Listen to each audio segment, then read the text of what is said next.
Meu nome é Marcos Costa, eu sou coordenador de componentes no projeto ProQR. Eu estou interinamente ocupando a direção do projeto Combustíveis Alternativos Sem Impactos Climáticos. O projeto atua no âmbito da cooperação Brasil e Alemanha, implementado pela GIZ, que é a sigla alemão de Agência de Cooperação Técnica Alemã.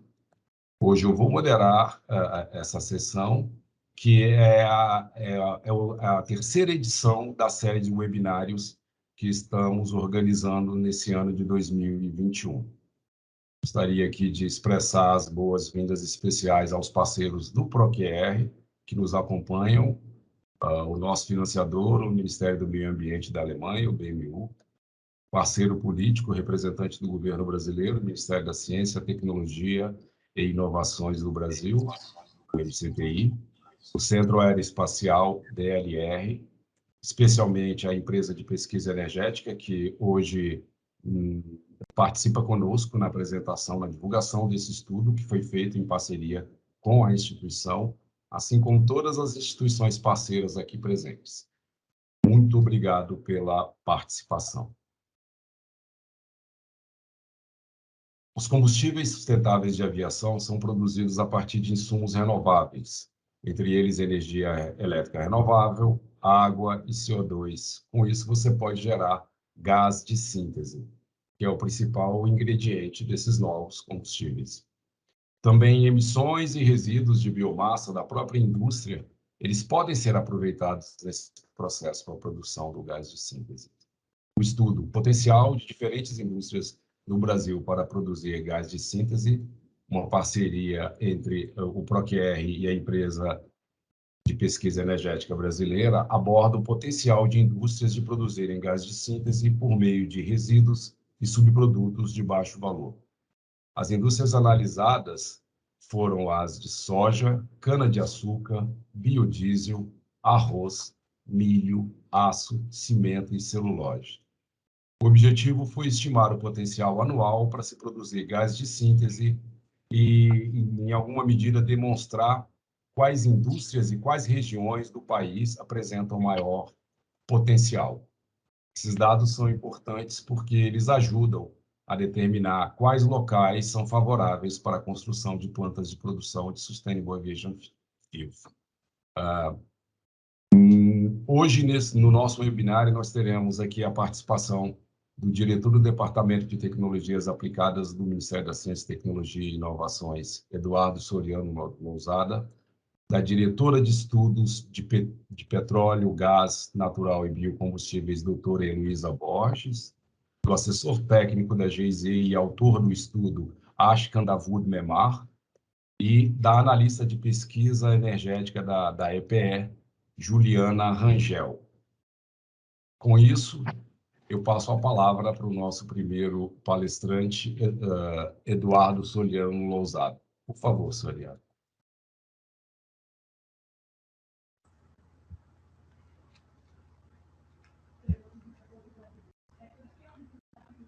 Eu tenho 10 minutos, não é isso? 10...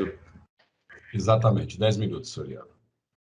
Bom dia, senhoras e senhores. É um prazer estar aqui em mais um webinar da Cooperação Brasil-Alemanha, em especial na área de combustíveis aeronáuticos sustentáveis.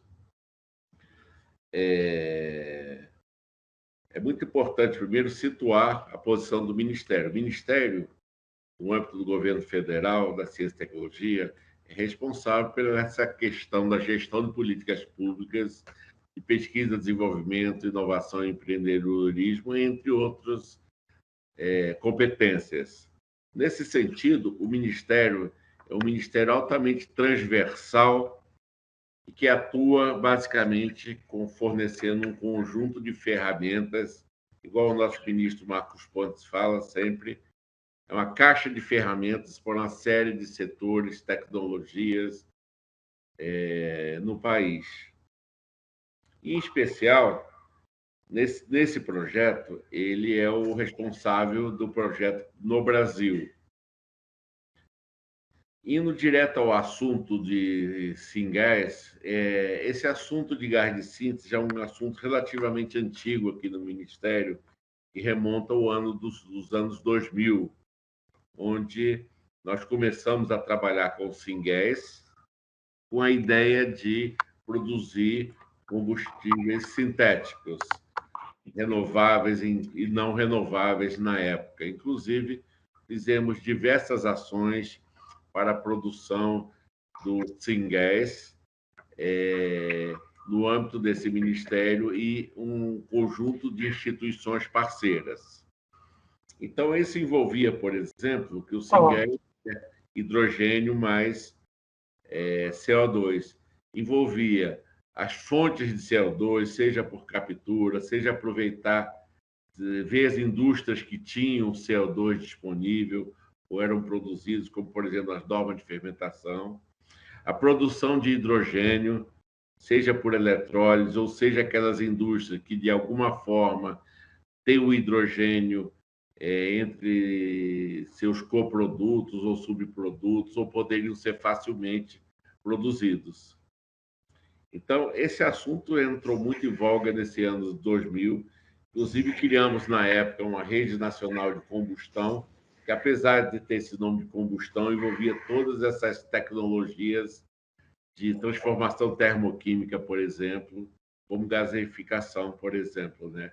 Onde a gente, em vários projetos, obteve gás de síntese. Mas ainda o assunto, digamos assim, não era prioritário no país. Nós tínhamos muitas opções energéticas, estava se falando muito do hidrogênio, mas ainda pouco de combustíveis sintéticos. Na época, nós estávamos falando muito de etanol, de biodiesel. Nessa mesma época, estavam introduzindo de forma competitiva o biodiesel na matriz energética da matriz de combustível brasileira. Mas esse assunto foi muito interessante, que essas ações nessa época criam uma competência aqui no Brasil muito grande, seja na área do Singás, proveniente de fonte fóssil, carvão, na área petrolífera, mas também na área de biomassa. Então, isso aí, digamos assim, que nós temos no Brasil diversos grupos aptos a trabalhar com esse assunto, não só na área de produção, nas mais diversas rotas, mas também no uso desse gás de síntese, como, por exemplo, como intermediário químico para a produção de um conjunto de produtos, como combustíveis, produtos químicos de alto valor agregado, etc. Nesses últimos anos, esse gás de síntese tem ganhado uma nova roupagem, e é isso que nós vamos ver aqui nessa área, nesse seminário hoje, né? Vamos ver as possíveis fontes desse estudo que foi feito, mas também as suas aplicações, principalmente nessa área de combustíveis aeronáuticos sustentáveis, os famosos SAFs, né?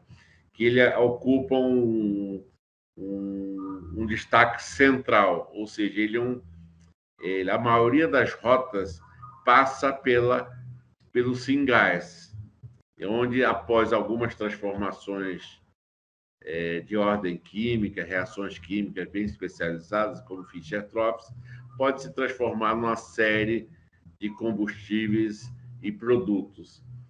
E esse justamente é o ponto do MCTI, que é incentivar a inovação, incentivar o empreendedorismo, apoiar esses grupos de pesquisa e empresas para que seja desenvolvida tecnologia nacional, podendo, logicamente, ter parcerias internacionais, como o exemplo desse projeto ProQR, que é um projeto muito importante, e ele, quando a gente olha no cenário internacional, ele é um dos projetos pioneiros de discutir essa questão de combustíveis aeronáuticos sustentáveis, entendendo que o setor aeronáutico, principalmente o setor aeronáutico de aviação comercial, de carga, ainda não existem opções de eletrificação competitivas a curto prazo nem a médio prazo. Então, as tecnologias já chegaram quase no seu limite em termos de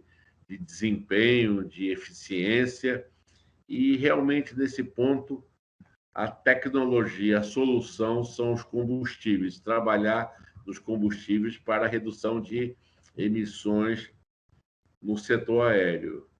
E, além disso, esse também projeto, o ProQR, ele também atua num ponto muito interessante.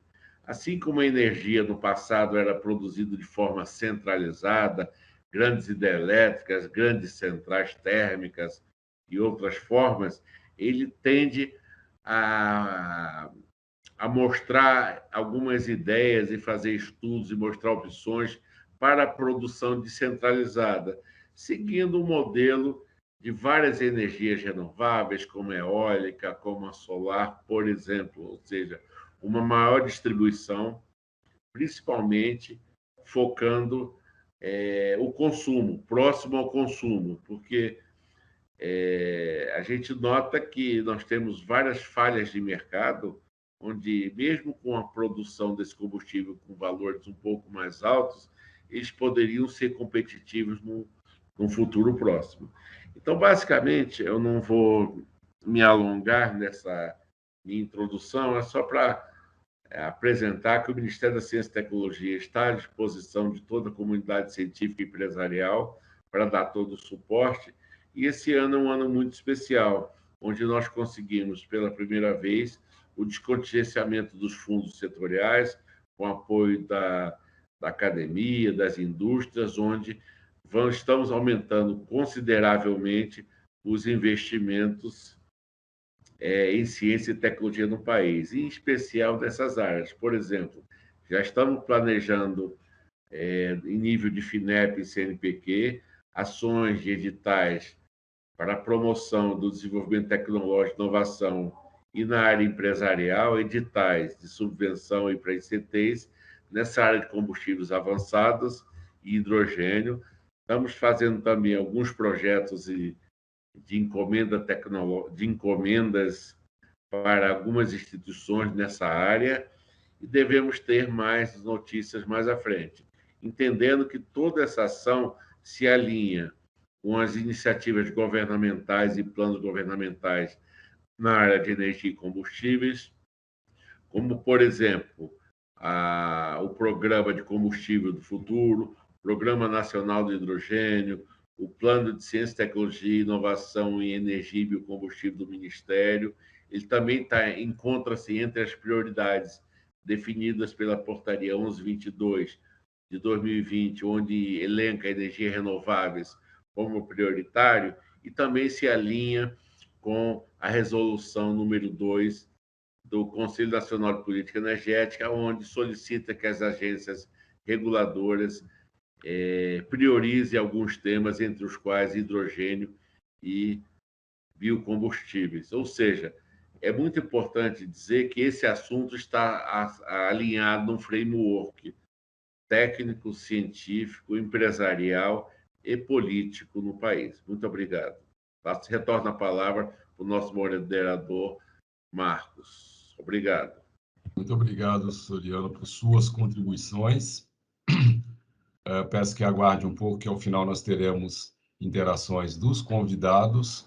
Sem mais delongas, eu passo a palavra para a diretora da EPE, doutora Heloísa Borges. Bom dia, gente.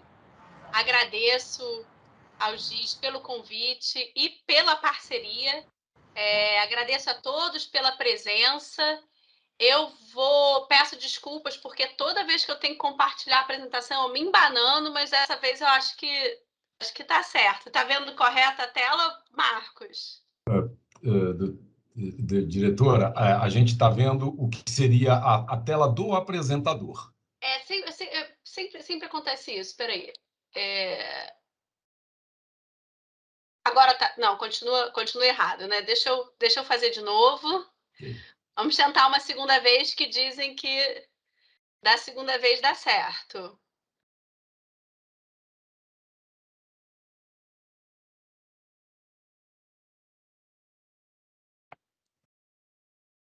Não, continua errado.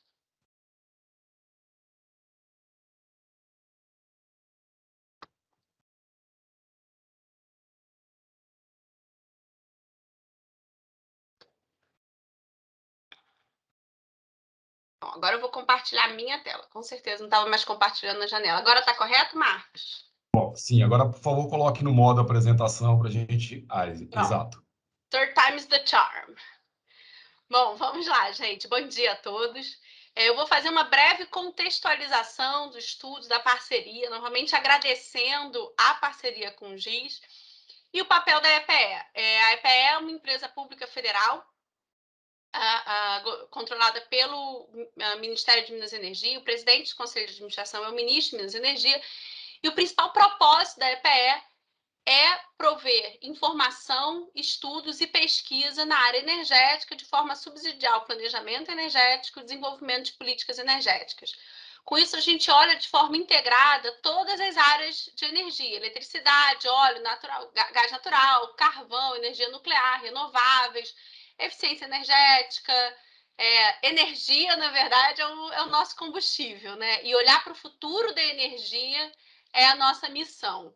Quando a gente olha para o futuro da energia, a gente tem que pensar e planejar e ver como que a gente pode contribuir para a construção de uma matriz energética mais limpa e para o mundo, não só o Brasil, como que a gente contribui para a missão do Brasil de enfrentar os desafios da transição energética.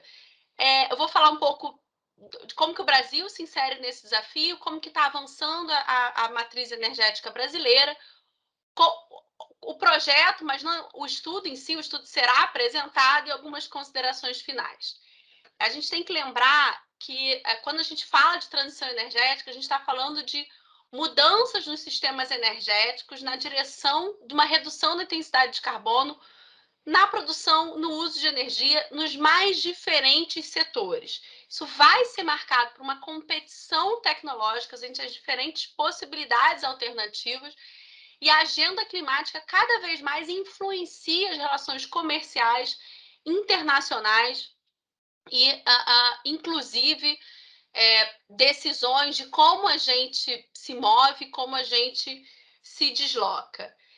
Esse esforço global que vem sendo feito, ele está muito diretamente relacionado a uma resposta às mudanças climáticas. A gente tem uma missão de acelerar esse ritmo, e agora com a pandemia da Covid, os esforços de retomada econômica mundial deixaram muito claras as intenções de retomar e acelerar os esforços, e isso envolve a gente desenvolver maneiras de produzir combustíveis limpos em escala competitiva.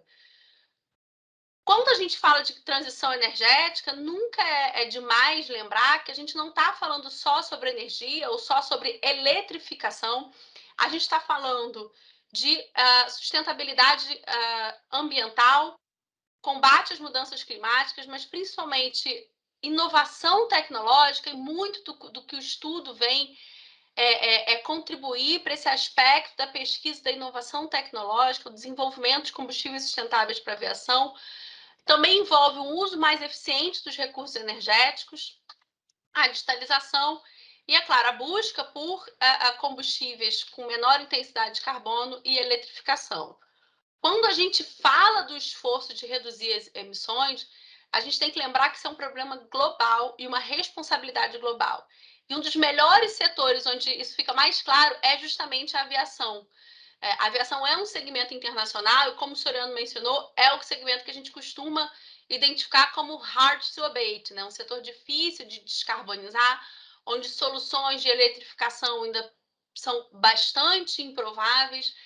Só que a indústria de aviação ela produz 2% de toda a emissão de CO2 da humanidade, ela é responsável por 12% das emissões no transporte. Para a gente enfrentar o problema global de descarbonização, a gente precisa encontrar soluções também para o setor de aviação.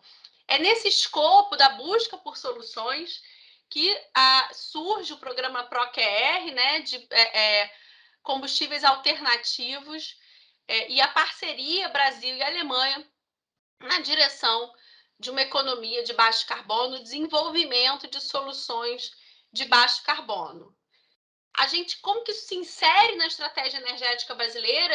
Se a gente observar a evolução da oferta de energia no Brasil, a gente vê um espaço cada vez maior para os biocombustíveis, um crescimento cada vez maior das energias renováveis, e a cada dia a gente tem um espaço para a entrada de novos combustíveis em substituição aos combustíveis renováveis. Quando a gente vê, em particular, na aviação, a querosene de aviação brasileira é importada, então a gente tem um espaço não só por conta da renovabilidade, da tradição brasileira com combustíveis renováveis, mas também em substituição ao que vem importado ou suprimento da demanda brasileira em voos internacionais.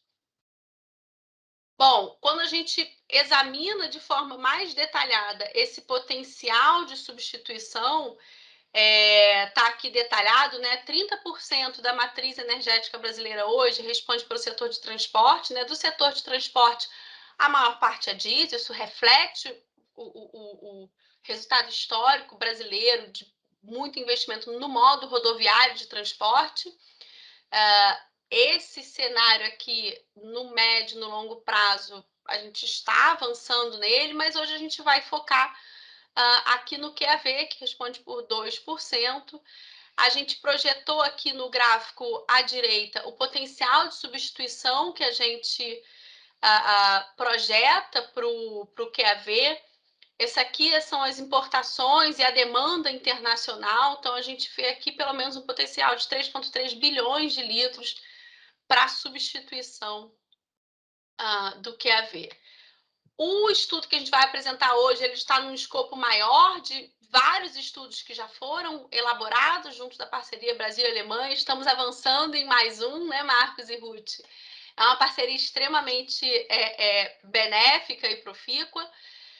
Esse primeiro estudo, ele fez uma análise de mercado e de custo para toda a cadeia de valor existente dos combustíveis de aviação convencionais no Brasil. Então, a gente analisou componentes de custo e parâmetros que poderiam ser definidos ao longo da cadeia de valor. Ele já está publicado, um estudo publicado em 2018, né? Uma análise de custo do ciclo de vida da produção e fornecimento de combustíveis de aviação. Foram mapeadas as estruturas existentes de QAV. Bom, aí a gente, nesse segundo estudo, a gente analisou e abordou, então, o potencial de gás de síntese para a produção de combustíveis sustentáveis de aviação a partir da rota Fischer-Tropsch, né? A gente, como o Marcos falou, foram analisadas várias indústrias, vários insumos diferentes. A gente viu um potencial interessante para soja, milho, cana-de-açúcar, que são as que têm maior potencialidade. E ali a gente vê um potencial de forma regional na região centro-oeste e no Mato Grosso. Eu não vou dar mais spoilers dos estudos e das conclusões, mas eu queria destacar alguns pontos importantes para a gente ter em mente para quando o palco for do ponto principal do webinar, que é a apresentação das nossas conclusões e do trabalho, que ficou realmente muito bom. Primeiro, como a gente já falou, o problema é um problema global. A indústria global de aviação produz 2% de todo o CO2 do mundo, representa 12% de todas as formas de transporte. É claro que o transporte rodoviário, ele hoje é a maior fonte de emissões, mas aqui, novamente, ele é um segmento, a gente tem várias outras alternativas de descarbonização. A aviação é hoje um desafio. Então, os combustíveis sustentáveis de aviação, eles são extremamente importantes para a gente mitigar emissões locais e globais. E essa colaboração entre Brasil e Alemanha para encontrar uma solução local para o Brasil, ela é extremamente importante para o atingimento da meta brasileira, para o atingimento das metas globais e para o atingimento da meta de descarbonização e redução das emissões. Agradeço, na verdade, a coordenação técnica da superintendente Ângela, que também está aqui, a Juliana Rangel, que vai fazer uma apresentação em nome da EPE, mas também eu vi que o Leônidas estava na sala, o Rafael e toda a equipe da área de bios da EPE. Obrigada, Marcos. Muito obrigado, diretora Heloísa. É sempre um prazer ter a senhora conosco. sem mais delongas, eu passo a palavra para o Ashkan, que vai nos trazer a apresentação a respeito do estudo. Ele é o autor do documento que a gente está trazendo hoje aqui. Ashkan, por favor, o palco é seu. Bom dia a todos e todas. Então, eu vou diretamente compartilhar minha tela. Aqui.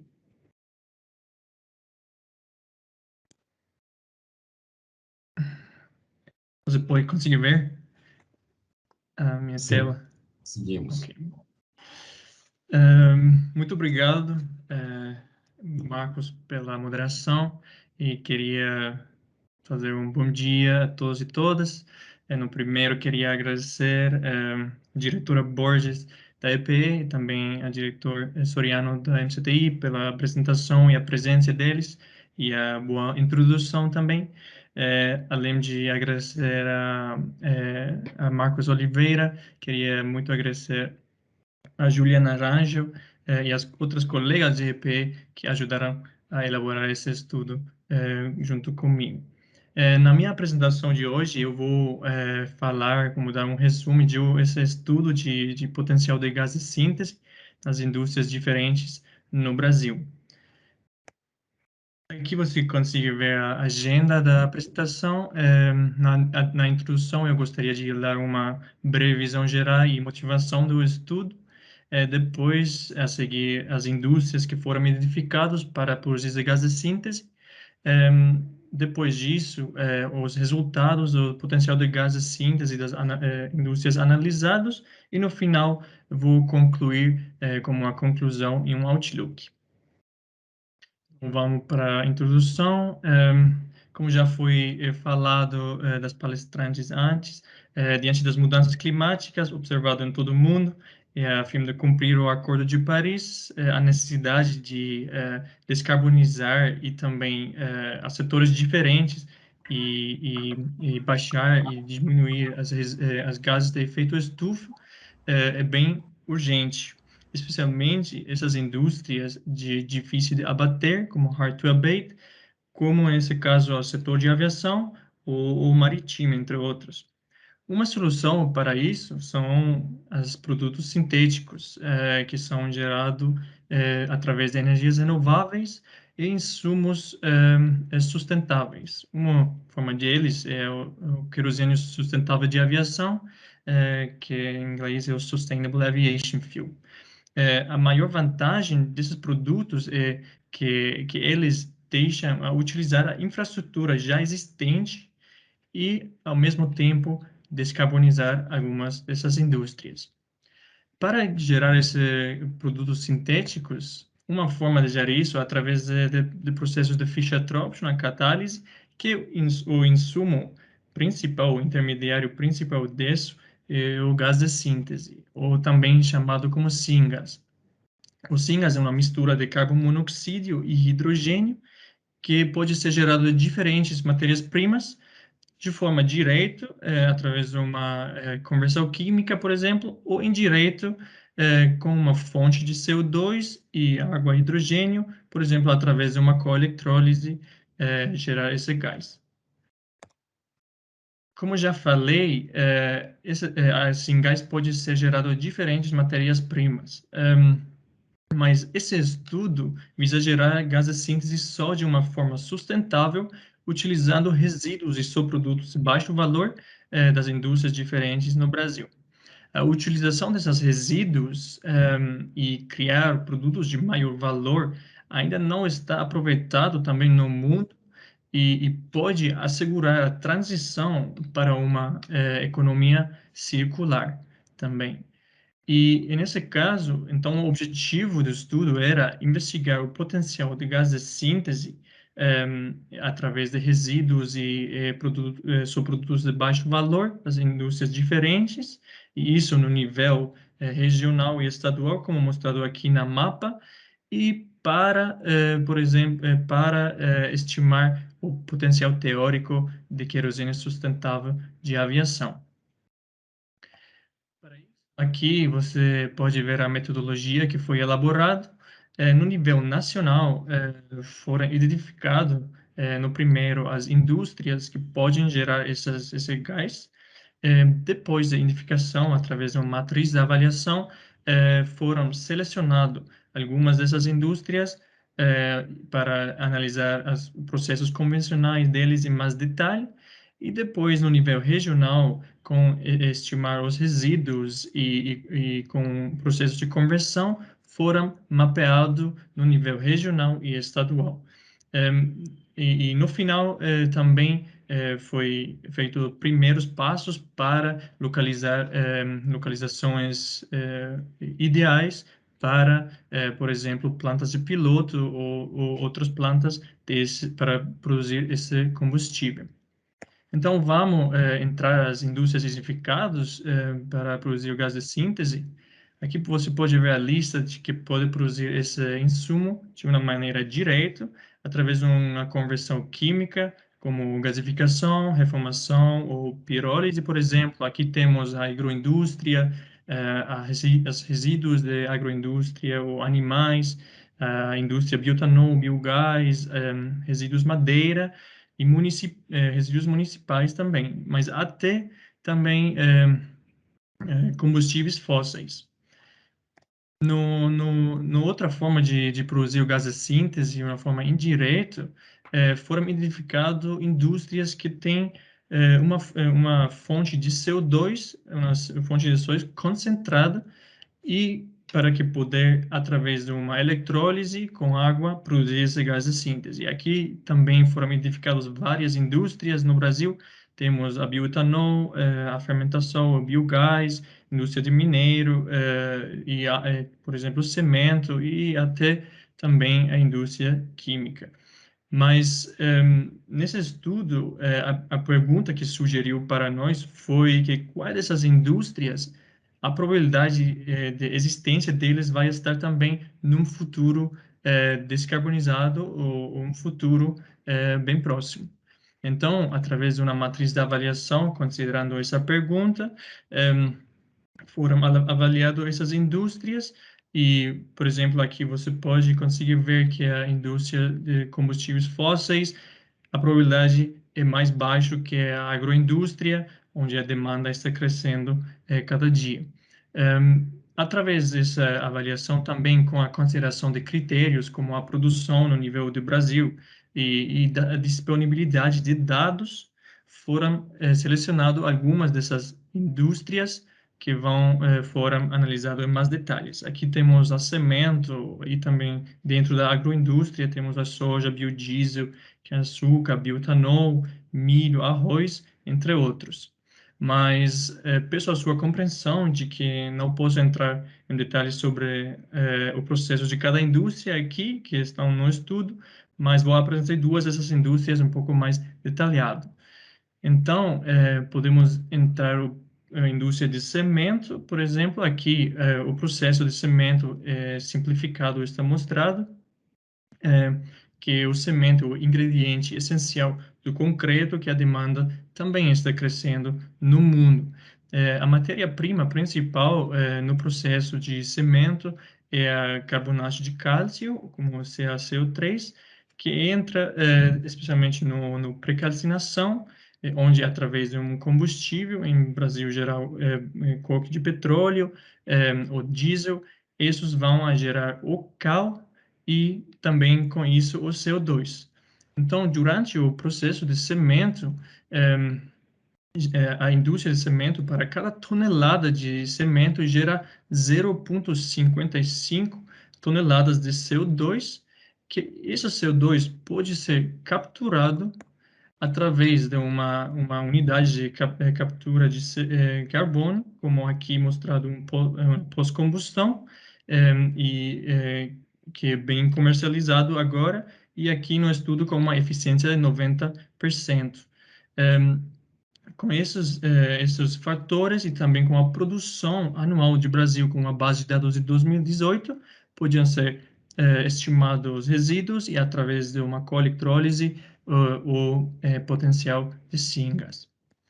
A mesma coisa, mais ou menos aqui mostrado para a indústria de agroindústria, aqui a soja e biodiesel, que aqui você pode ver os insumos em laranja, o processo em azul, e output em verde, e os subprodutos e resíduos em cinza. Durante a colheita, especialmente de soja, um resíduo de palha de soja exagerado, que inclui, por exemplo, talos, caules e folhas, que geralmente são descartados no campo, ou também algumas estantes queimados, que vão gerar também gases de efeito estufa.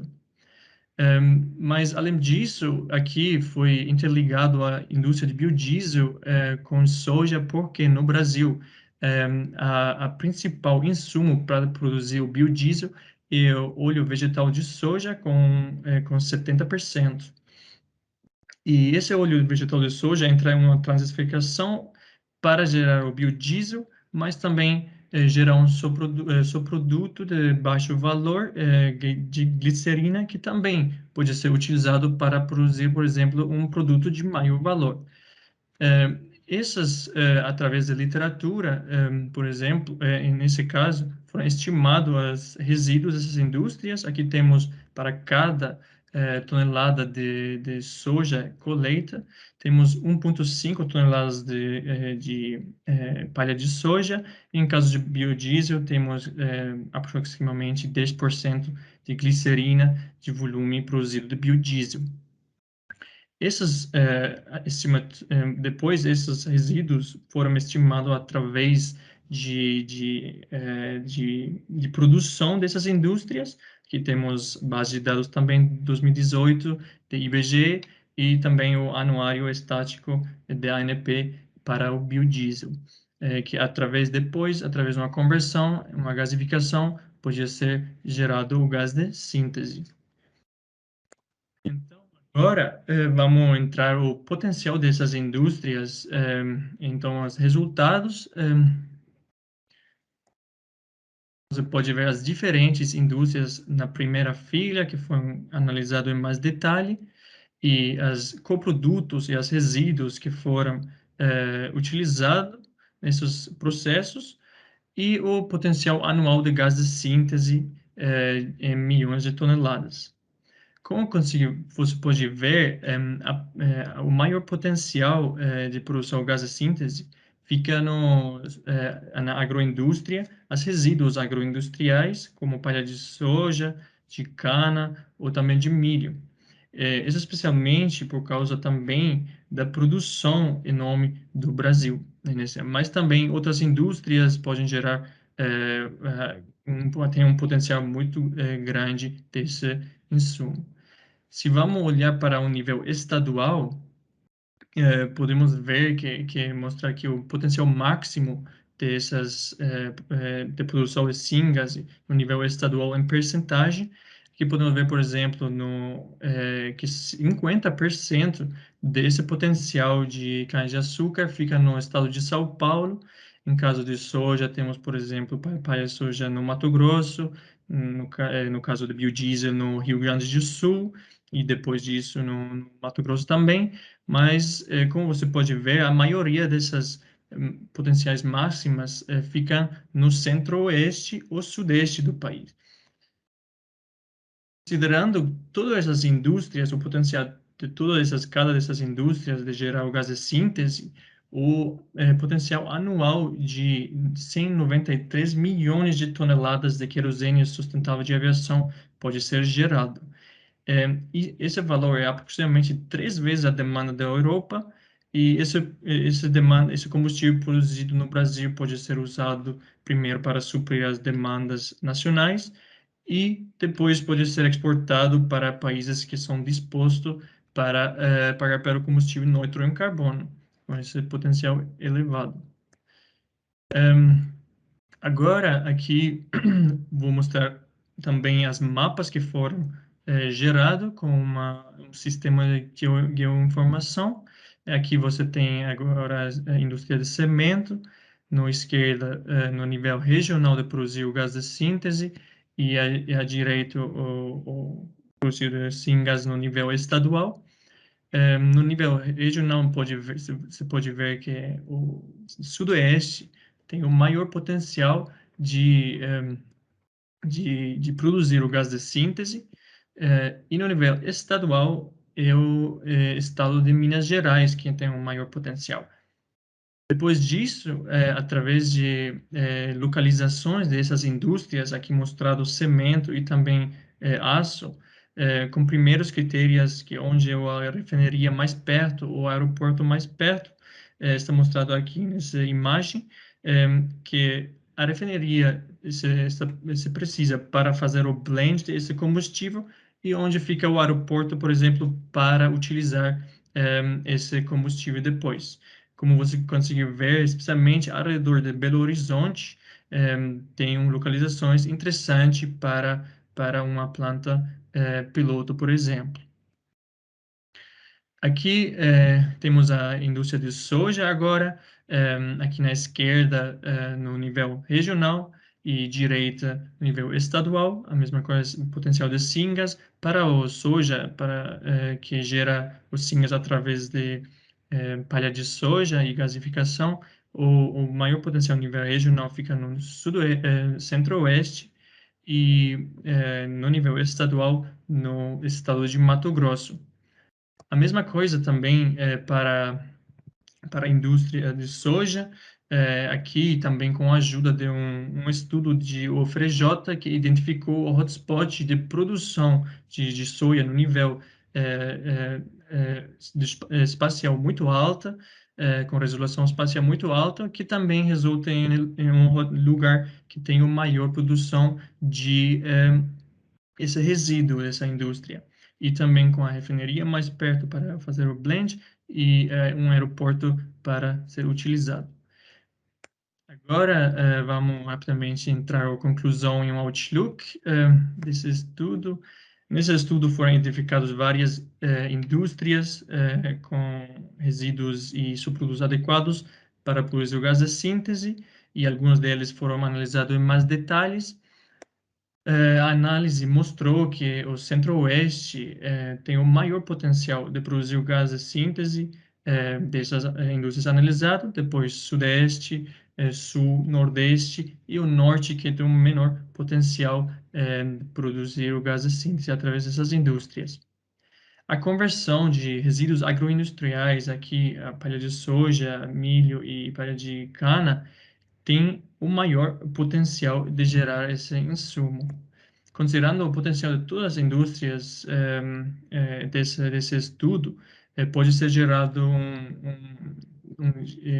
tem um potencial teórico de 193 milhões de toneladas de querosene de aviação, que com esse potencial elevado, bem como a situação geográfica favorável que o Brasil tem em respeito de fontes de energias renováveis e a vasta experiência no biocombustíveis, pode fazer o Brasil como um importante playmaker para produzir esse combustível sustentável. No final também vou entrar rápido no Outlook para coisas que podem ser feitas depois desse estudo, uma base de dados mais preciso e também uma análise de sistema de geoinformação com uma resolução espacial mais alta pode dar estimativas melhor de potencial e com outros critérios também localizar ótimas localizações para plantas pilotos. A análise também de outras indústrias, como resíduos de madeira, ou resíduos animais, biogás e de esgoto, que foram identificados nesse estudo, também tem que ser analisado e podem gerar também uma distribuição regional diferente.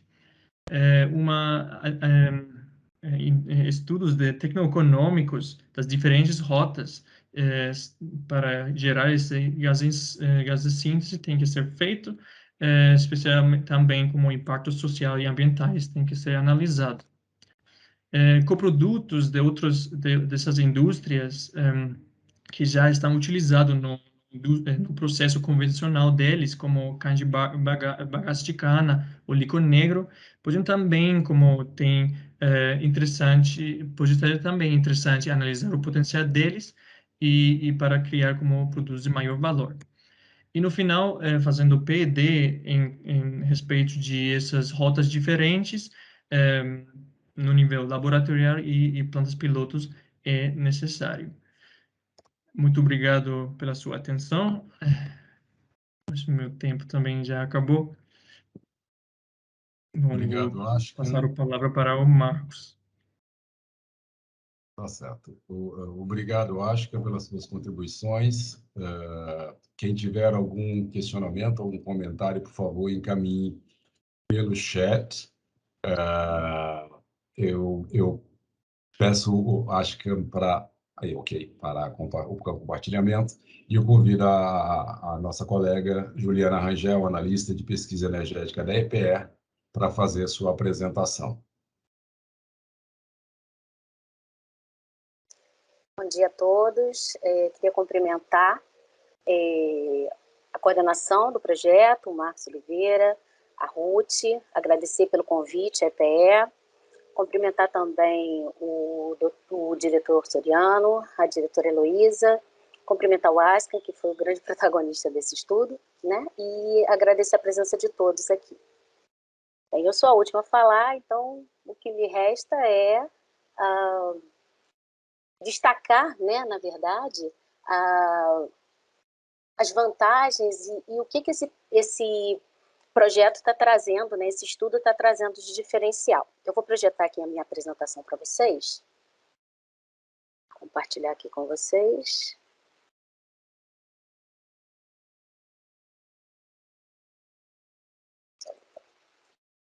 Isso. Vocês conseguem ver em modo apresentação? Ainda não, está com a tela reduzida. Está em modo apresentação agora? Ainda não. Ainda não, Ju. Eu já estou vendo. Só um minutinho, então, deixa eu... Eu vou fazer o seguinte, eu vou compartilhar direto a minha tela.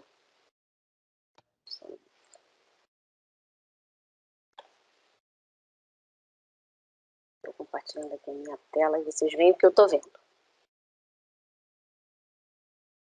Nós vemos você agora, Juliana. Só um minutinho.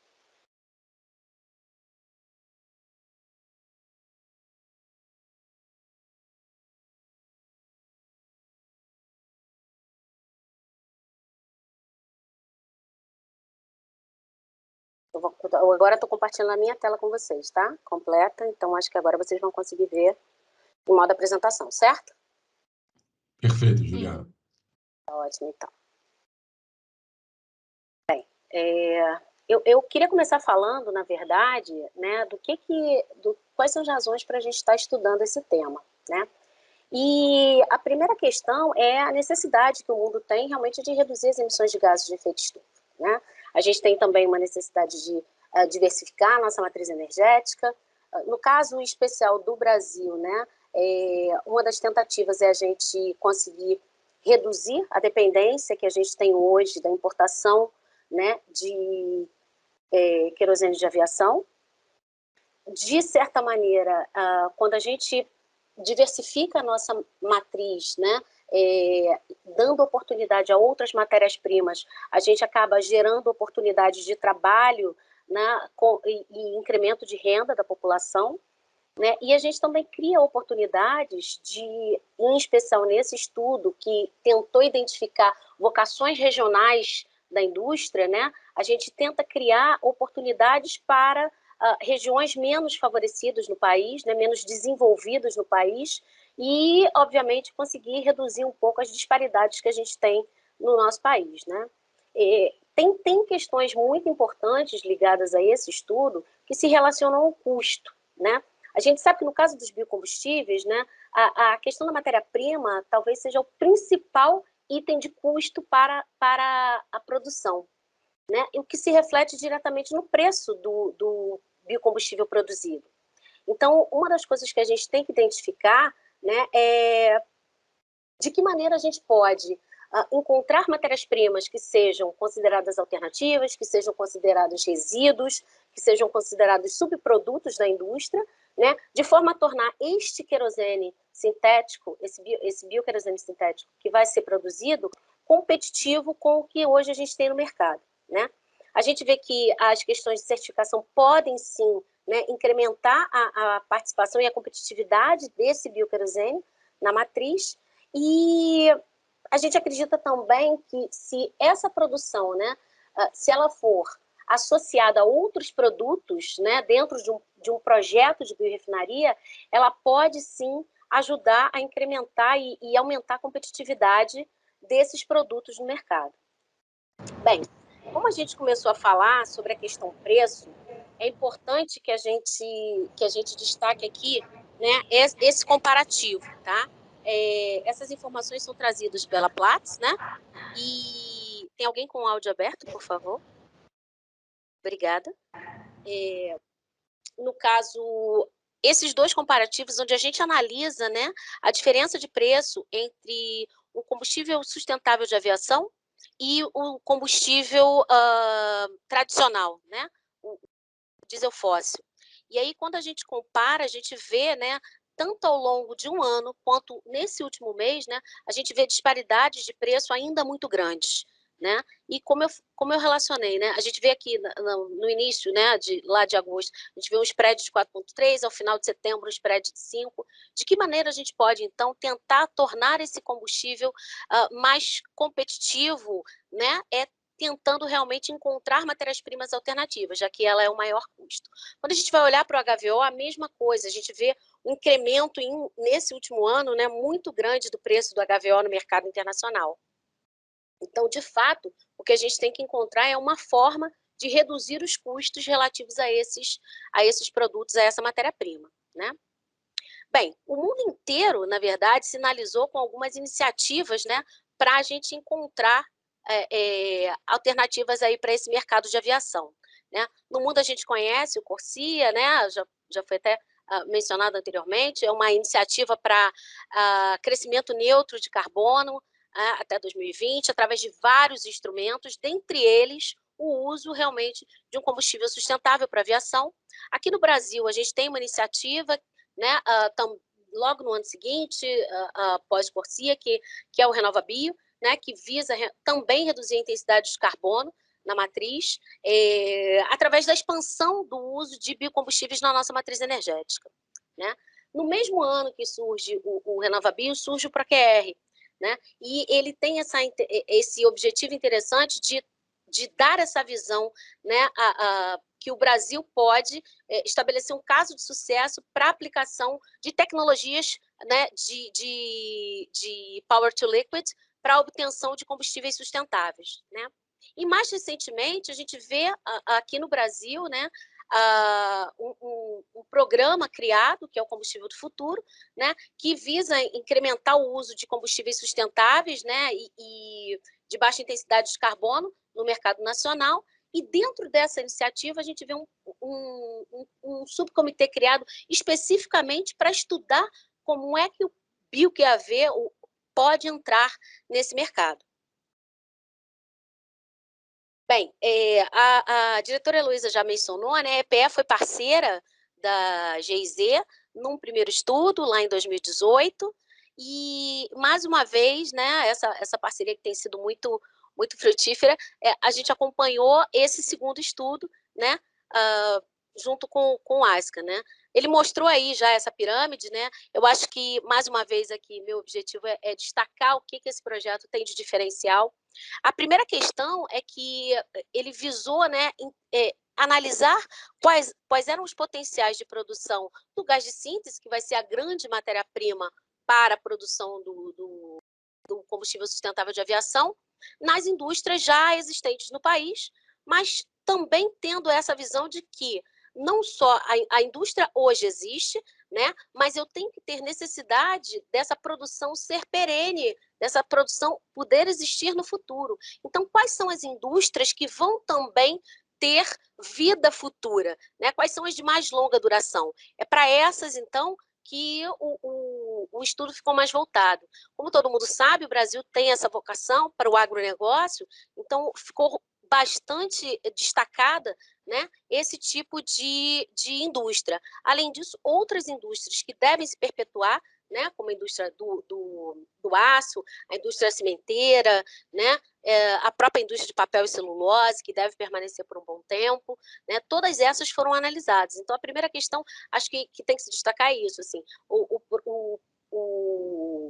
a primeira nota, né, se eu não estou me enganando, assim, dada ao potencial para as indústrias, foi exatamente ligada a isso, a quanto ela ainda vai poder existir lá no futuro. Depois disso, né, a outra grande destaque do projeto é, como eu falei, se a matéria-prima é uma questão tão importante para a produção de biocombustíveis, eu tenho que encontrar, e ela corresponde, tem tanta importância em relação ao custo do processo e, consequentemente, em relação ao custo do produto, eu tenho que encontrar nessas diversas indústrias que estão sendo utilizadas, né, quais são os resíduos, o que é lixo nessa indústria que pode se tornar um produto, né, muito luxuoso para mim, de muito valor agregado para mim.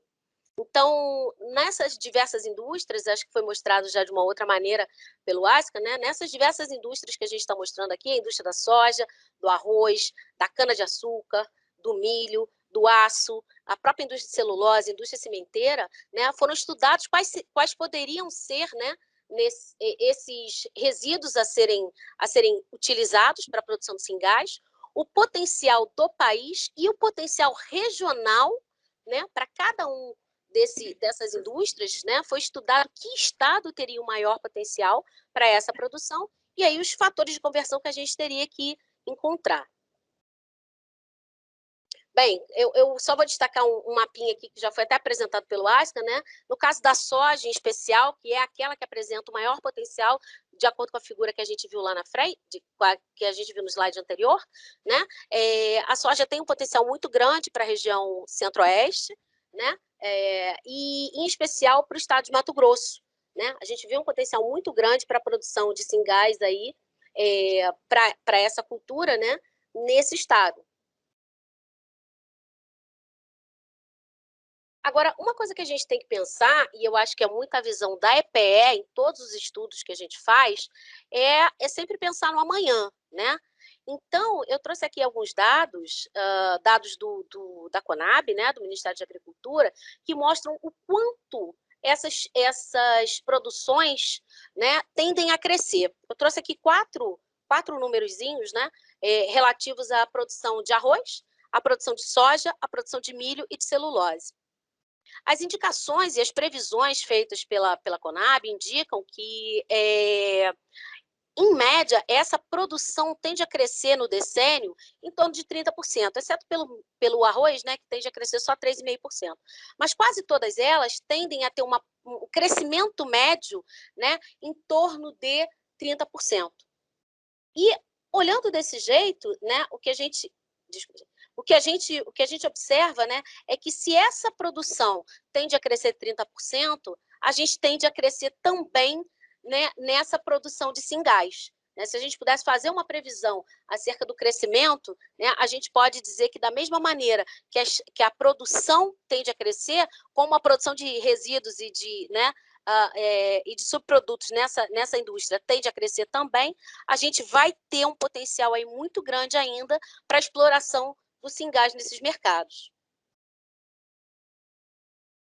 E aí, o que eu queria destacar ao final, né, como é que tem sido observada a evolução do SAF no mundo, né, dos combustíveis sustentáveis para a aviação no mundo. A ICAO, ela destaca que hoje a gente tem 35 aeroportos, basicamente concentrados na América do Norte e na Europa, né, que fazem distribuição de combustíveis sustentáveis para a aviação. Ela identifica também cerca de 18 políticas que são adotadas, né, no mundo inteiro, e dentre elas ela destaca o RenovaBio, aqui na América do Sul. Né? A gente tem contratos já firmados para fornecimento de combustíveis sustentáveis de aviação de cerca de 16 bilhões de litros para os próximos anos. né? Em termos de processo, a gente tem cerca de 8 processos certificados para a produção desse tipo de combustível, sendo um deles o Fischer-Tropsch, que é exatamente o que foi analisado aqui durante o processo, com mais foco aqui durante o estudo, né? E ela destaca também que a gente tem hoje cerca de mais de 360 mil voos comerciais que já foram feitos com a utilização de combustíveis sustentáveis de aviação, né? E o que a gente espera ver no futuro bem próximo, né, é que a gente vai poder estar decolando aí, utilizando o combustível sustentável de aviação produzido dentro do escopo do projeto ProQR. Mais uma vez eu queria agradecer a todos vocês, agradecer a equipe do projeto, né, e agradecer a equipe também do EPE. Obrigada, gente. Muito obrigado, Juliana. Bom, a gente entra agora na parte de interação com a audiência. Eu pediria aos palestrantes que abrissem suas câmeras e eu vou pedir para minha colega Ruth Barbosa moderar aqui as perguntas do chat e, na sequência, ela vai trazer para todos nós aqui, após a parte de interação, a nossa agenda da série de webinários. Por favor, Ruth Barbosa. Muito obrigada, Marcos. Bom dia a todas e todos. Enquanto essas interessantes apresentações estavam rolando, eu já tinha uma interação interessante aqui no chat e eu gostaria do colega João Fávaro, aqui da GIZ, trazer a terceira pergunta aqui para o canal. Talvez o Ashkan poderia se posicionar.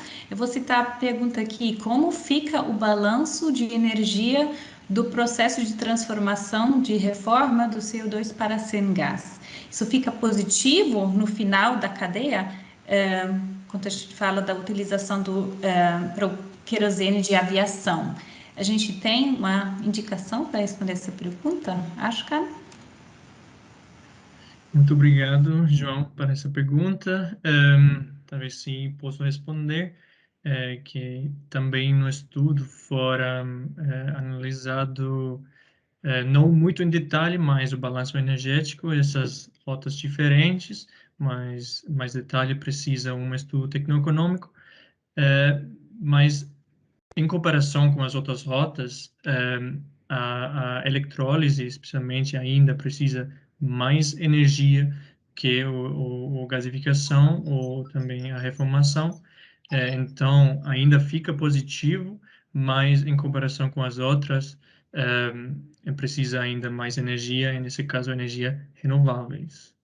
Espero que podia responder a sua pergunta, mais ou menos. Obrigada, Ashkan.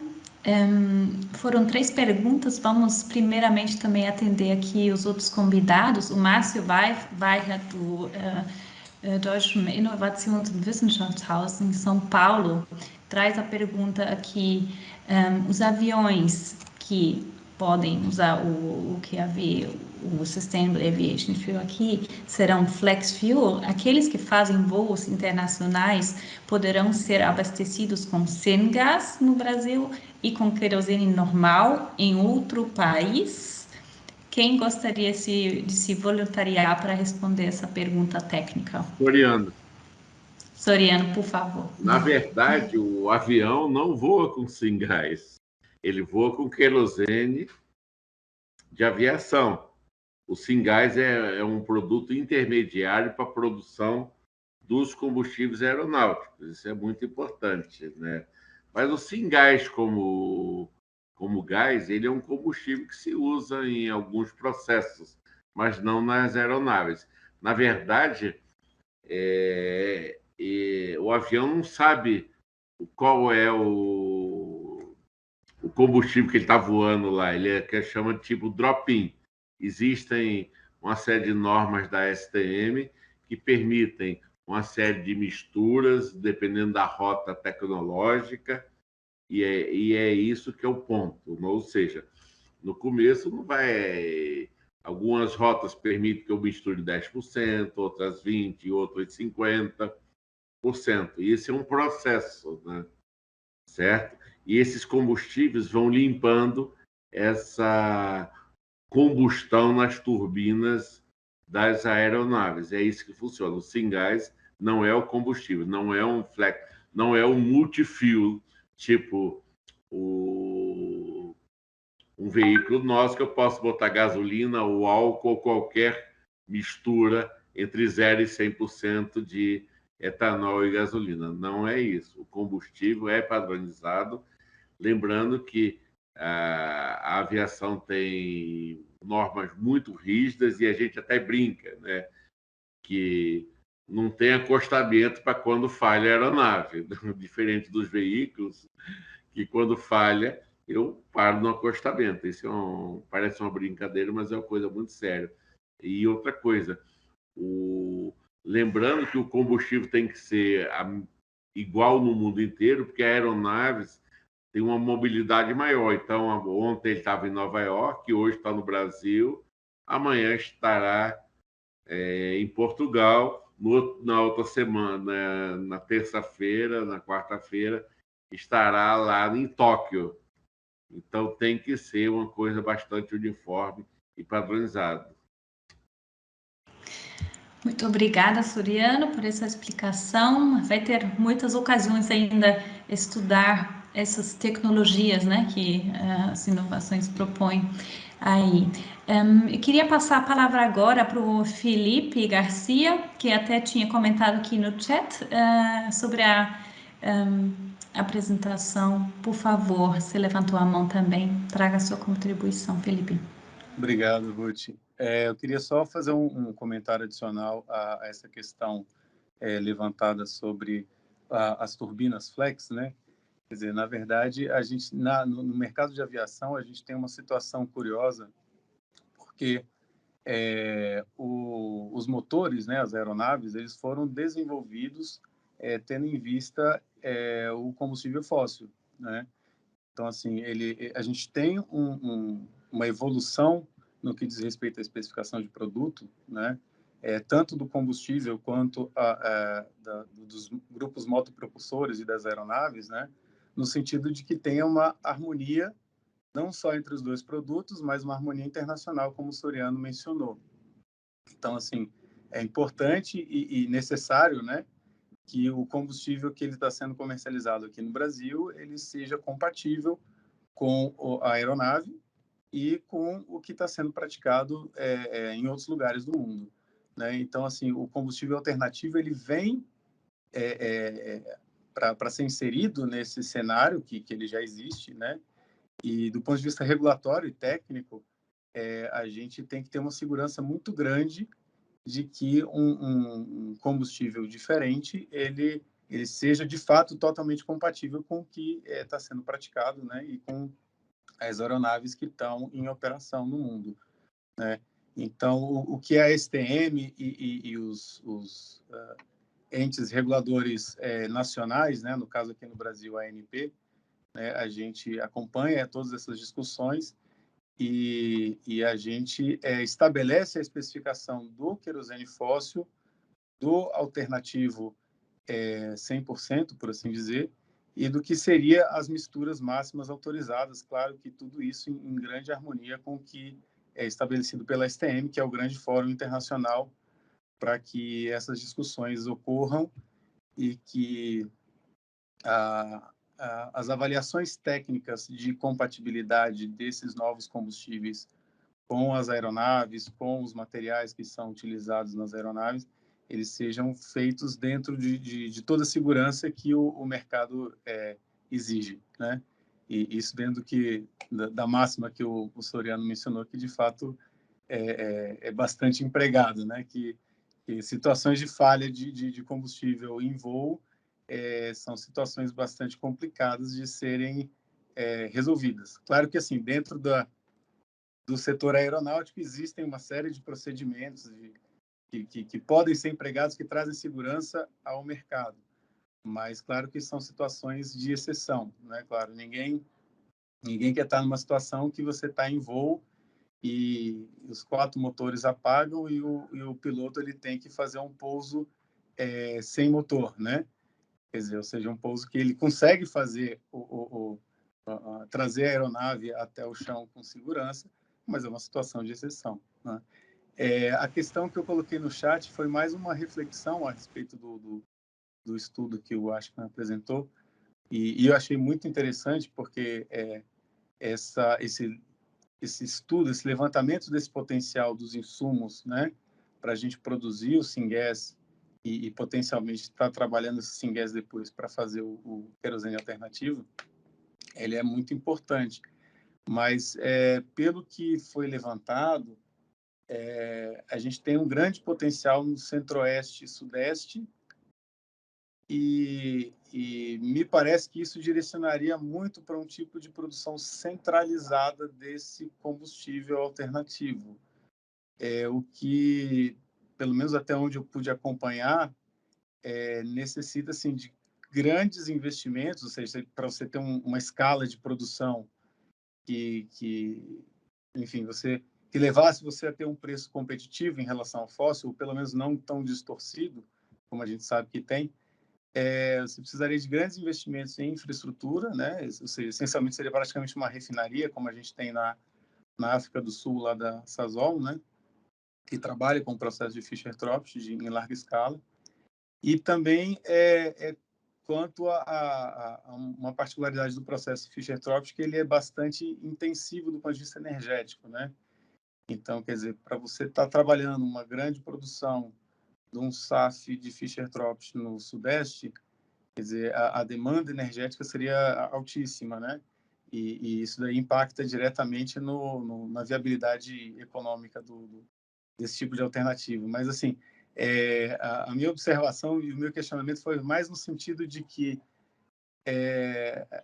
a gente estaria, de repente, considerando uma produção centralizada desse insumo e depois direcionando esse insumo para que ele tivesse uma produção descentralizada em condições de competitividade de preços ou a priori, quer dizer, a proposta nesse momento ainda não foi trabalhar essa viabilidade econômica, mas fazer esse levantamento para depois a gente avaliar essas opções no futuro. Foi mais uma reflexão nesse sentido. Tá bom? Obrigado. Obrigada, Felipe Garcia. Eu acrescento que o Felipe trabalha na ANP e por isso tem esse... eu não tinha pedido essa informação também, mas acho que é importante a gente contextualizar aqui, né, a sua contribuição também. Antes de passar de novo para os palestrantes... Sim.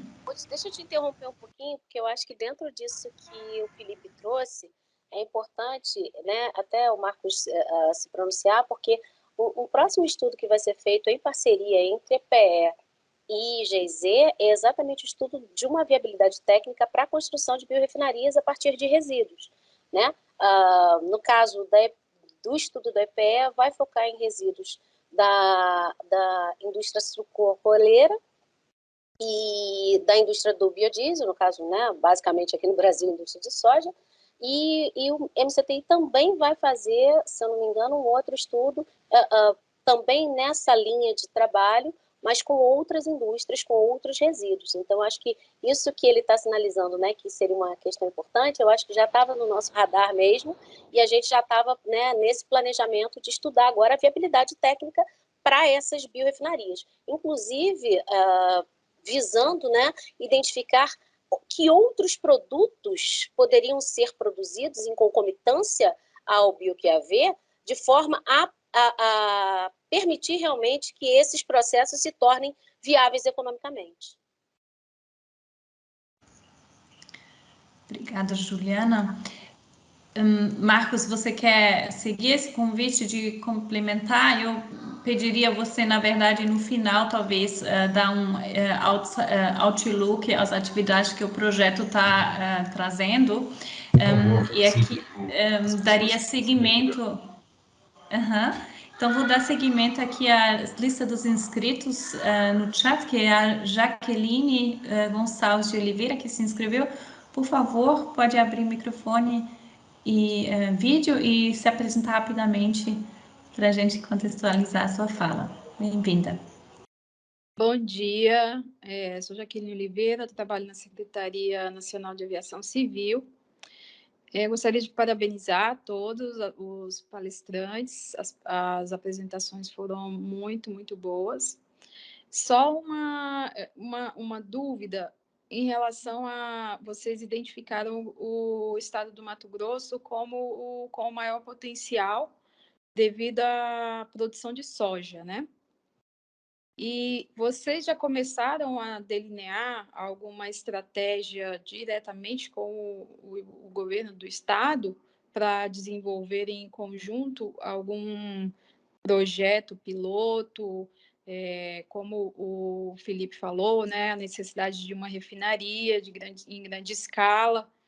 Eu gostaria de saber um pouco mais se o projeto está no momento de identificação ou vocês já estão delineando algum programa piloto mais consistente, né? Alguma coisa mais prática já diretamente com o governo do estado? Muito obrigada. Obrigada pela pergunta, Jaqueline. Eu direciono essa pergunta ao Soriano, com complementação pelo Marcos. Soriano, você quer responder? Na verdade, eu vou responder algumas questões aí que foram colocadas pelo caminho. Primeiro ponto importante que foi falado sobre matéria-prima. As matérias-primas na área de combustíveis realmente uma grande parte do custo, certo? Inclusive, por exemplo, quando você pega o biodiesel, por exemplo, acho que 70%, 80% do custo do biodiesel é matéria-prima. Então, por isso que esse estudo é muito importante, ou seja, é um dos insumos para a produção de combustíveis. O outro ponto que eu queria só fazer um ajuste é porque quando a gente fala em combustíveis alternativos no Brasil, a gente se lembra sempre do bio, e nem sempre é bio. O projeto ProQR, além de trabalhar insumos bio, ele trabalha também, você pode ter um combustível sem insumos bio, entendeu? Que a gente chama de eletrocombustíveis.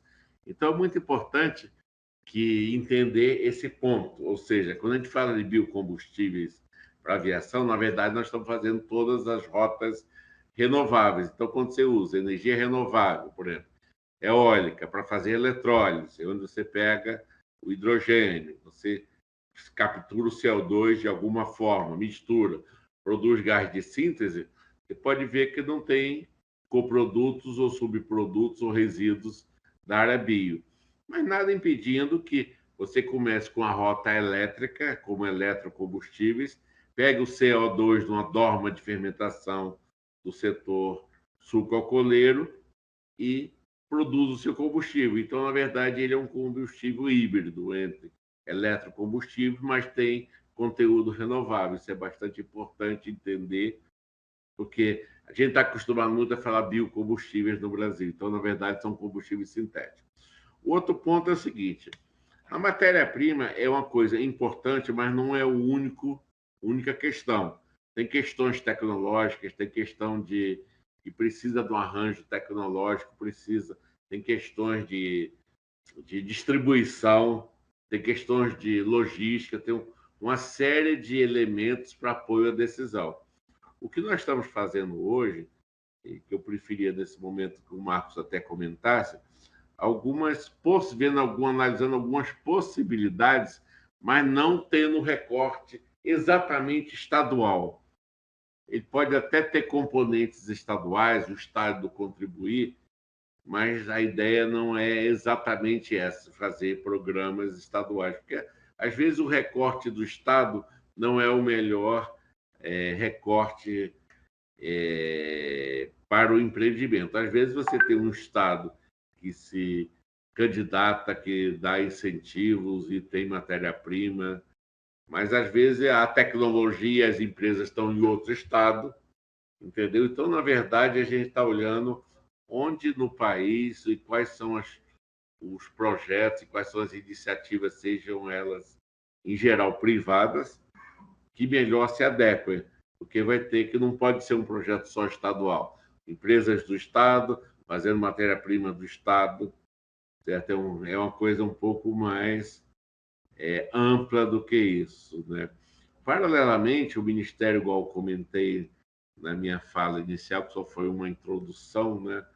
Nós estamos lançando uma série de mecanismos nos próximos meses aqui para incentivo à inovação para a academia, para as empresas, ou seja, empresas de subversão econômica, e alguns projetos de pesquisa específicos, utilizando algumas rotas para a produção de combustíveis aeronáuticos renováveis, certo? Muito importante, com as várias recortes de matéria-prima. Agora, uma coisa muito importante é entender também que o custo é mais elevado, como toda energia, como todo combustível que está entrando no mercado. Igual a energia solar era muito caro, hoje está competitiva, energia eólica do começo tinha um custo muito alto, etc.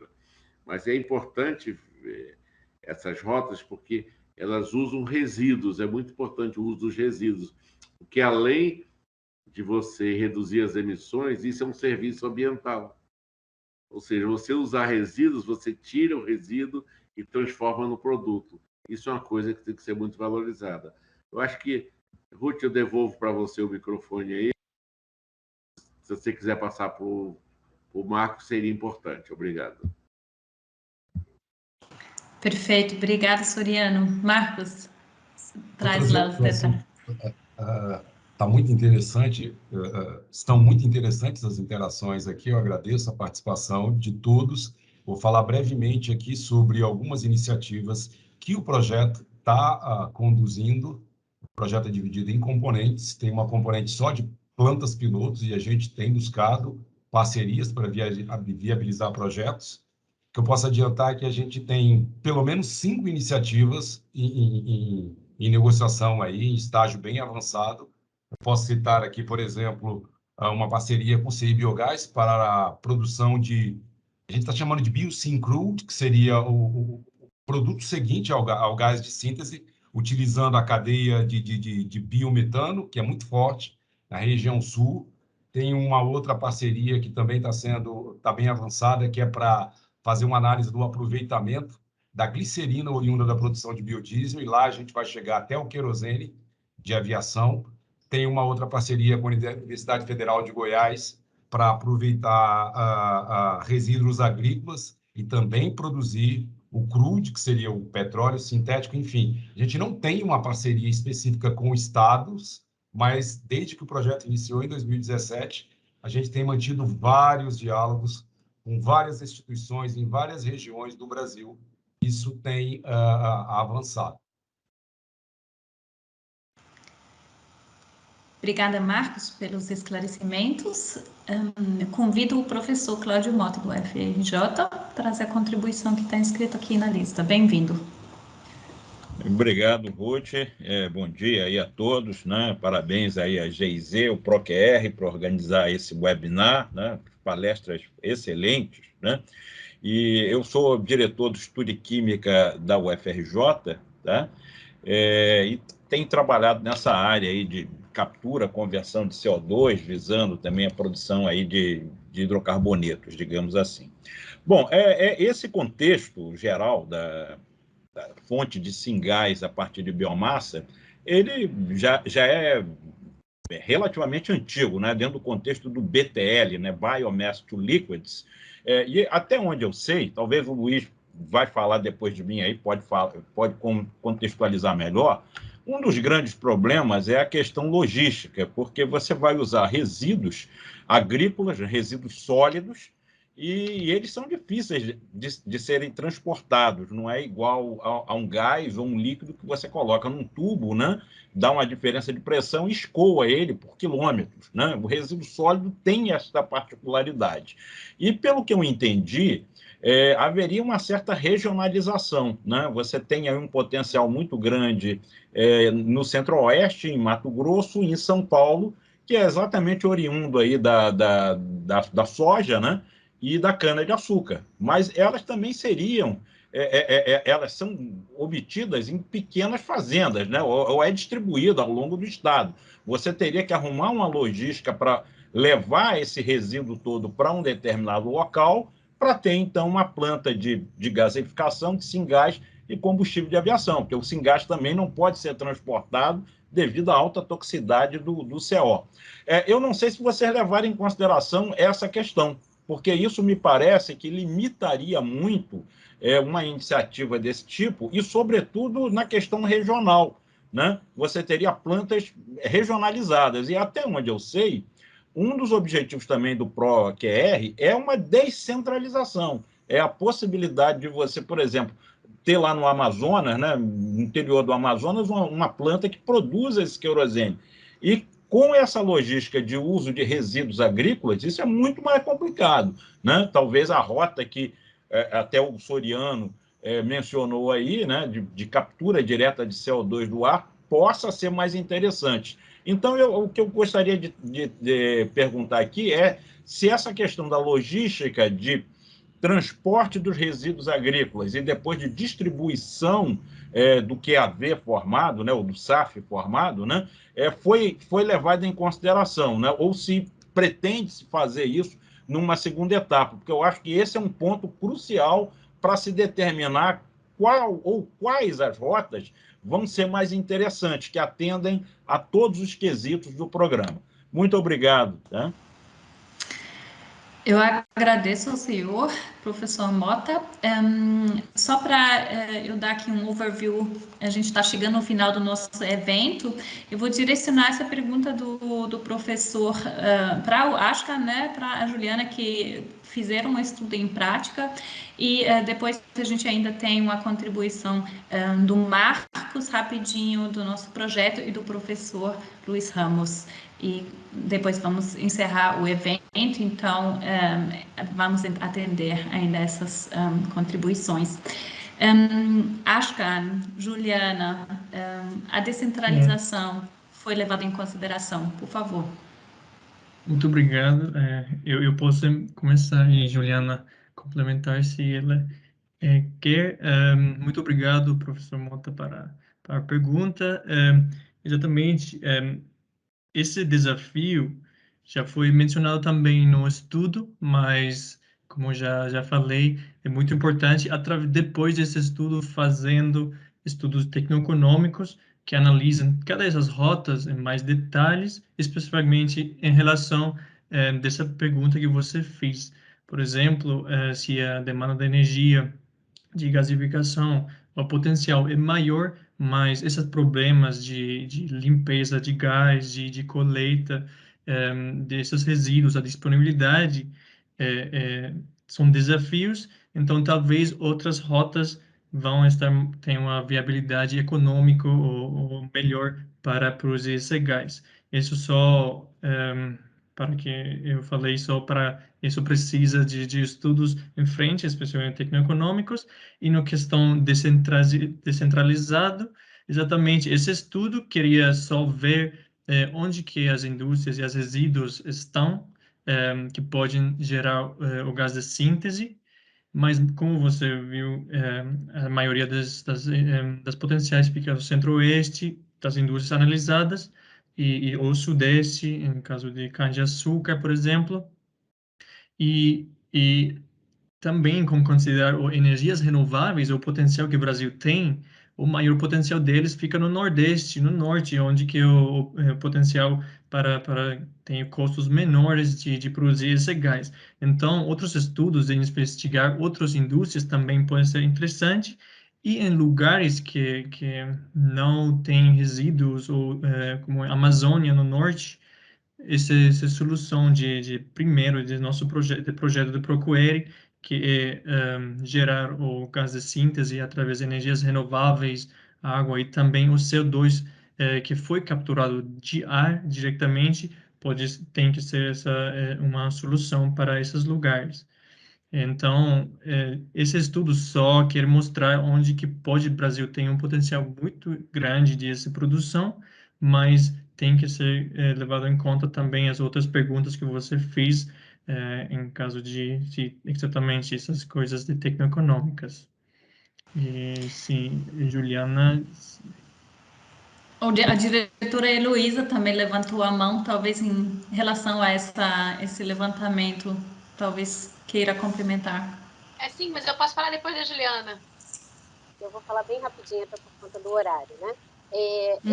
Agradecer ao professor Mota pela pergunta. Sem dúvida, é um aspecto muito importante que tem que ser analisado, principalmente porque realmente é difícil, né? Quando a gente fala de sólido, né? A gente já está com uma dificuldade adicional quando a gente compara com o líquido com o gás, né? Que tem uma mobilidade aí muito maior. Mas eu queria só destacar que o primeiro estudo que foi feito em parceria com a PE, ele era um estudo que focava na questão da demanda. Onde é que eram os pontos onde eu tinha necessidade de produção desse combustível, tá? Nesse estudo, a gente deu até, eu acho que talvez um destaque maior para as questões logísticas associadas a essa demanda. Nesse segundo estudo, eu acho que ele está mais ainda num aspecto de disponibilidade do Syngás, né? Disponibilidade do combustível. Então, a gente está falando de oferta. Inicialmente, foi identificada onde essa oferta está disponível. Agora, os estudos complementares, né, eles certamente têm essa necessidade. Não adianta só eu identificar onde é que essa oferta está disponível se eu não tiver como viabilizar a produção disso em combinação com os pontos aonde a minha demanda existe, né? Então, na verdade, é um estudo que está em progresso e que a gente entende que essa necessidade destacada pelo professor é de suma importância, sim, né? Agora, eu acho que tem duas coisas importantes também relacionadas, que são a gente está trabalhando, né, no caso de algumas indústrias, exatamente com resíduos, né, no caso da indústria da agroindústria, né, a gente está trabalhando com resíduos sólidos, né, em maior montante, e as outras indústrias a gente está trabalhando com o grande resíduo delas sendo o CO2, né, e a gente ter a possibilidade de fontes fixas de CO2, né, de produção de CO2, onde eu poderia estar combinando, né, a minha planta ali ao lado de uma indústria cimenteira, de uma indústria de aço, né, que tem grandes volumes de produção de CO2, né, diferentemente, óbvio, o transporte também tem grande volume de produção de CO2, no entanto, são fontes móveis, onde eu não conseguiria fazer uma captura direta, né? Então, essa combinação de emissão de CO2 numa fonte fixa, em grande volume, dentro de um determinado local, vai possibilitar exatamente essa produção descentralizada. Obviamente, como eu falei, ela tem que ser combinada com o ponto, né, de existência de demanda real para esse combustível. Diretora Heloísa, por favor. Bom, obrigada, Ruth. Eu vou falar bem rapidinho. Eu queria agradecer os comentários e destacar um ponto importante. Quer dizer, a gente está nessa parceria com o GIS, o estudo, digamos, o trabalho, a gente continua uma parceria de estudos para justamente trazer para o planejamento energético toda essa possibilidade de reflexões, porque o fato e isso é uma realidade, que a gente precisa garantir, ou pelo menos esperar, que a transição energética se dê no sentido de um desenvolvimento sustentável. Na direção de uma economia de baixo carbono, a gente tem metas especificamente para a aviação civil. A partir de 2027, a gente vai ter metas já obrigatórias de compensação ou redução de emissões. Uma forma extremamente efetiva de atender essas metas são justamente os combustíveis sustentáveis de aviação. Só que se a gente não começa a pensar nisso agora, identificar tudo isso que a gente está identificando aqui, todos esses desafios, e se preparar e tentar avançar, construir, digamos, roadmaps para chegar em 2027 com plantas de produção, biorrefinarias preparadas para entregar esse combustível, em 2027 a gente tem um problema. Não adianta a gente deixar para pensar nisso em 2026. Então, o que a gente vem trabalhando já em conjunto com o GIS, mas já dentro do governo brasileiro, é justamente a construção e o mapeamento, por isso que é uma série de estudos, né? Teve aquele de 2018, esse agora, que foi 19 e 20, como a Ju falou. Desculpa. Como a Ju falou, a gente já está avançando no próximo passo dos estudos, mas com essa visão de que, olha, como que a gente faz para construir soluções ou entregar soluções do ponto de vista do planejamento energético, da política energética, para a gente chegar em 2027 entregando as nossas metas de descarbonização e, se possível, contribuindo para as dos nossos parceiros da América Latina, porque o Brasil tem esse potencial. Isso também está visto, só para complementar, Ruth, desculpa, eu falei que ia ser rápido, né? A gente integra isso com outras visões que a gente tem, e essa é a vantagem de ter uma política energética integrada, né? O papel da EPE. Então, o Programa Combustível do Futuro tem um subgrupo que está avançando nesse tema, trazendo toda a expertise de estudo no papel. Ele é bom, mas ele é melhor um estudo que seja, de fato, adotado e implementado. Então, trazendo todas essas conclusões importantes para o âmbito da política pública. E a gente também está considerando sinergias nessa questão dos combustíveis sustentáveis, avaliando possíveis sinergias desse conhecimento acumulado lá no grupo de trabalho para combustíveis sustentáveis do ciclo diesel. Então, é só destacar que isso faz parte de uma reflexão integrada. A gente precisa resolver essas questões colocadas, mas a gente precisa ter clareza de que, mais que isso, a gente precisa entregar uma solução de desenvolvimento sustentável de longo prazo, né? Obrigada. Perfeito, diretora. Heloísa, muito obrigada. Marcos, você queria ainda complementar uma informação? Já estamos chegando no final com encaminhamentos práticos aqui também no chat. Vai lá.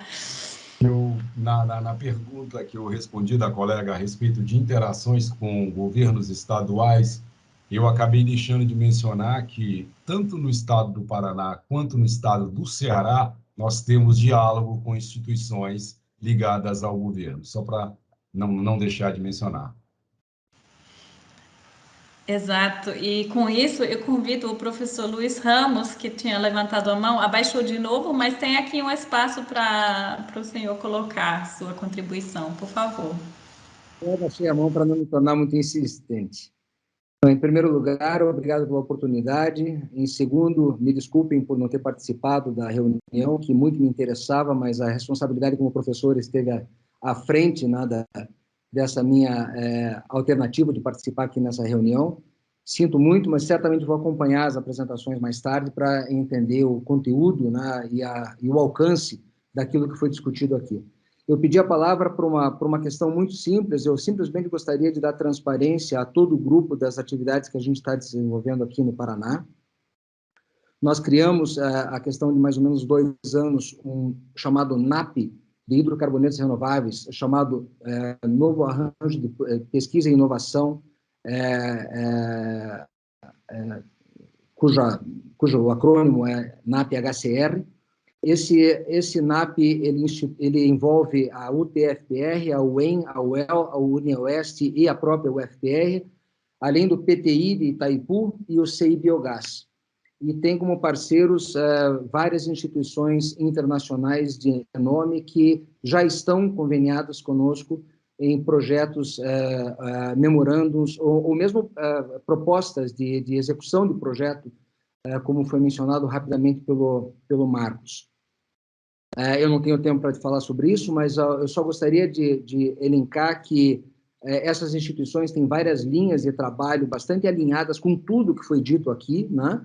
Mas o nosso mote principal é a ideia de transformar resíduos orgânicos em riqueza, no sentido dos hidrocarbonetos e outros coprodutos de alto valor agregado que possam advir de uma rota Fischer-Tropsch ou Alquia-Ovalle.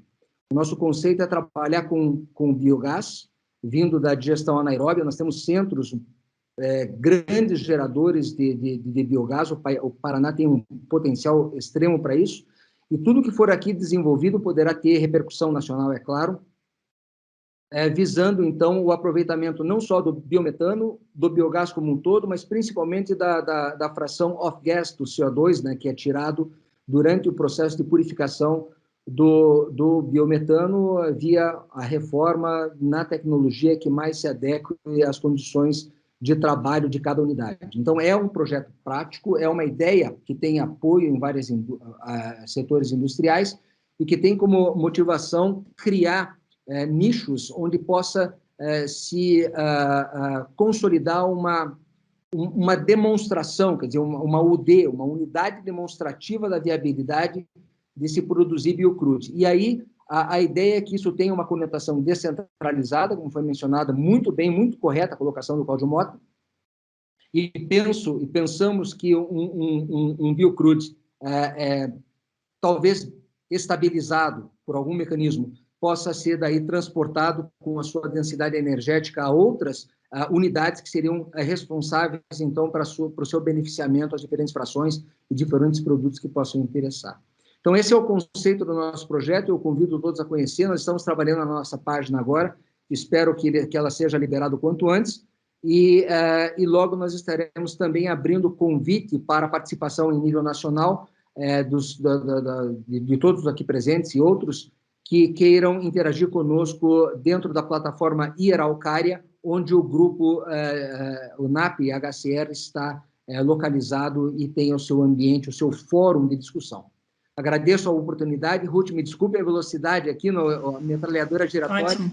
mas a motivação maior era simplesmente dar transparência a essas atividades que estão sendo realizadas aqui no Paraná. Muito obrigado. Perfeito. Muito obrigada, professor. Eu tomo a liberdade de fechar esse ciclo de perguntas e respostas. Eu fico emocionada do nível de interação e interesse. E escrevi já aqui no chat que a gente tem um outro webinário em planejamento com o colega do DEVI-ERRA, que também participou aqui, o Márcio Weihert, e eu gostaria de aproveitar aqui o espaço para convidar vocês à próxima ocasião, né, de diálogo com o projeto ProQR, que será no dia 27 de outubro, no webinário número 4 do nosso projeto, onde a gente fala sobre o envolvimento da academia, né, no trabalho, na pesquisa e desenvolvimento tecnológico para os Sustainable Aviation Fuels, aprender sobre descarbonização de aviação, ensino superior para combustíveis sustentáveis. Então, com esse foco acadêmico, a gente quer aproveitar de apresentar um material didático que está em desenvolvimento, né, de informar sobre a nossa interação com os professores que aqui acabaram também de interagir na discussão, e convidamos, como sempre, para inscrição pelo nosso e-mail. Vamos também fazer esse evento com tradução para o inglês. Com isso, da minha parte, falo muito obrigado, foi um grande prazer e repasso a palavra final para o Marcos para fechar o evento, por favor. Bom, obrigado a todos aí pela presença. O nosso desejo era passar a palavra para todos os palestrantes para dar uma mensagem final, mas eu receio que a gente já esteja bem avançado no horário. De nossa parte, aqui do Projeto ProQR, eu gostaria de dizer muito obrigado pela participação, agradecimento especial aos nossos parceiros, Ministério da Ciência e Tecnologia, um agradecimento muito especial à EPE por essa parceria, na pessoa da diretora Heloísa, e especialmente a Juliana, que conversamos muito aí nos últimos meses para chegar a esse resultado, ao Ashkan, que na ocasião ele era estagiário do ProQR, e hoje ele voltou para o Brasil, vai finalmente conhecer a costa brasileira. Hoje ele é assessor técnico da GIZ e, enfim, dizer a vocês muito obrigado pela parceria, pelas contribuições, pelas interações. A gente vai continuar atuando. Qualquer outra informação, estudos ou eventos, vocês podem encontrar informações no link aí que está aberto, que é do website do projeto. Enfim, fale conosco, a gente está à disposição aí. Muito obrigado a todos.